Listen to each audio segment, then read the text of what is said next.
मैं इस जोड़ी की कीमत का अंदाजा लगा सकता हूँ, लगभग 150 करोड़। ऋषभ ने धीरे से मगर आत्मविश्वास के साथ कहा।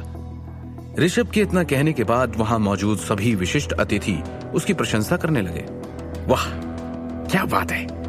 मिस्टर ऋषभ के ज्ञान को वास्तव में कम करके नहीं आंका जाना चाहिए। मैं 30 साल से इस बिजनेस में हूं, लेकिन मेरे पास अब भी इनके जैसी ठोस जानकारी और सटीक निर्णय नहीं है। चश्मा पहने एक विशेषज्ञ ने आश्चर्य से कहा। सही कहा, मिस्टर ऋषभ की राय तो वही है जो हमारी है, लेकिन हमारे पास निष्कर्ष निकालने की हिम्मत नहीं है। एक पुराने विशेषज्ञ ने प्रशंसा की। आज की इस एक्सचेंज मीट ने हमें इस तरह के शीर्ष संग्रह देने का मौका दिया। हमारा यहां आना सफल हो गया। एक कुलीन परिवार के एक वंशज ने आश्चर्य से कहा। चीन की ये पोर्सिलेंस की बॉटल्स की दुर्लभ जोड़ी है। क्या ये हाई ड्यूक के जू मेंशन से है? इसका अर्थ इसके मूल्य से पूरी तरह से अलग है। एक कुलीन परिवार के एक वंशज ने कट्टर निगाहों से कहा। इस बार साहब सर ने वाकई में आंखें खोल दी और मिस्टर ऋषभ ने दिमाग खोल दिया। ऋषभ ने भी पोर्सिलेन की बॉटल्स की जोड़ी को उग्र निगाहों से देखा। उसने अमरेंद्र साहब की ओर देखा और दृढ़ निश्चय के साथ कहा, साहब सर, पोर्सिलेन्स की बॉटल्स की इस जोड़ी पर मैं 150 करोड़ की बोली लगाता हूं। आप स्वीकार करते हैं या नहीं, ये आप पर है। साहब सर शांत रहे और उन्होंने मुस्कुराते हुए कहा, मियां ऋषभ कुमार अच्छा मजाक करते हैं। भाई, हम एक अरसे से पुरानी दिल्ली के निवासी हैं। हमारी मजाल जो हम आपकी बात को नकार दें, हैं? पर हम जरा कुछ जानने को उत्सुक हैं। आपके एक विशेषज्ञ हैं, पर सर्कल में शायद ही कभी खजाना खरीदते हैं। आज ये संग्रह खरीदने में कैसे दिलचस्पी दिखाई? ऋषभ ने मुस्कुराते हुए कहा, और दिनों की बात अलग होती है। अगर आम दिन होता तो मुझे ये पोर्सिलेन बॉटल्स कितनी भी पसंद हो, मैंने नहीं खरीदता। लेकिन आज जब यहाँ इतनी मशहूर हस्तियां आई हैं, तो मुझे लगता है कि उन्हें इस मास्टरपीस के बारे में पता होना चाहिए। और सबसे बड़ी बात, मेरे फेवरेट इंसान, मेरे दद्दू का बर्थडे आ रहा है। चाइनीज एंशिएंट चीजें खरीदने के दीवाने हैं वो, तो मैंने सोचा ये बॉटल्स उन्हें गिफ्ट करूंगा। ऐसे दुर्लभ एंटीक्स पाकर वो कितने खुश होंगे, ये मैं जानता हूं। आपने मेरी प्रॉब्लम सॉल्व कर दी साहब सर। साहब सर ने मुस्कुराते हुए कहा, क्योंकि ऋषभ मियां आप इसे अपने दद्दू के जन्मदिन के तोहफे में ले जाना चाहते हैं।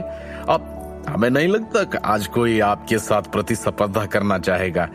आपने जितनी की बोली लगाई है उतने में ले जाइए ये बॉटल्स। मेरी बात रखने के लिए आपका बहुत बहुत धन्यवाद साहब सर। ऋषभ के चेहरे पर गर्व के भाव थे। वो काफी अच्छे मूड में था। उसने अपना हाथ लहराया और रोहन से बिल का भुगतान करने को कहा। उसके मन में सचमुच गर्व था। वो वास्तव में भाग्यशाली था कि पोर्सिलेन्स के बर्तन की इस जोड़ी को खरीदने में सक्षम था। वो न केवल जन्मदिन की पार्टी के दौरान कुमार परिवार के लोगों को दबाने में सक्षम होगा, वो इस उपहार का उपयोग अपने दादा को खुश करने के लिए भी कर सकेगा।